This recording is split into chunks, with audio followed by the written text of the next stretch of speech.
నమస్తే అమ్మ. ఈరోజు నేను వర్ణమాల చెప్తున్నాను చూడండి. వర్ణమాల వర్ణమాల చూడండి ఒకసారి. వర్ణమాలలో స్వరు వ్యంజను రెండు రకాలు ఉంటాయి. స్వర అంటే అచ్చులు 13, అంటే ఆ నుంచి అమ్మహ వరకు ఉంటుంది. అమ్మహ వరకు అహ వరకు స్వరం.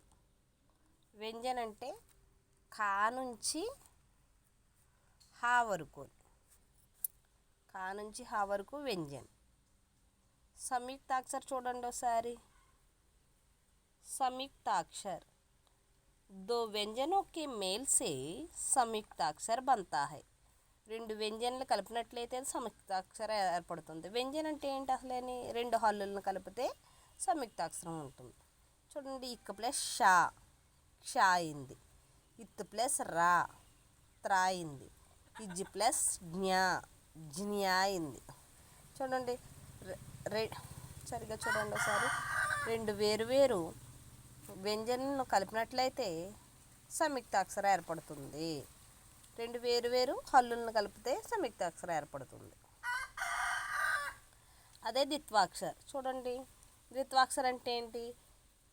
ఏక్ వ్యంజన్ కే సాత్ వహీ వ్యంజన్ ఆతే తో ఉసే ద్విత్వాక్షర్ కహతే హై.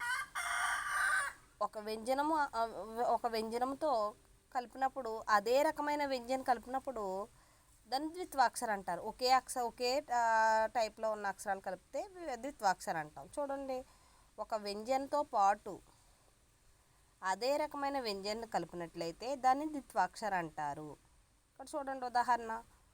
ఇట్ ప్లస్ టా టా చుట్టి టాక్టా ఒత్తి పెడితే ద్విత్వాక్షరం అంటాం. సంయుక్తాక్షరం అంటే వేరు అక్షరాలను కలిపినట్లయితే సంయుక్తాక్షరం అంటాం. ఈరోజు నేను చెప్పిన సంయుక్తాక్షర గురించి, ద్విత్వాక్షర గురించి మీరు బాగా ప్రాక్టీస్ చేయండి. ధన్యవాదాలు.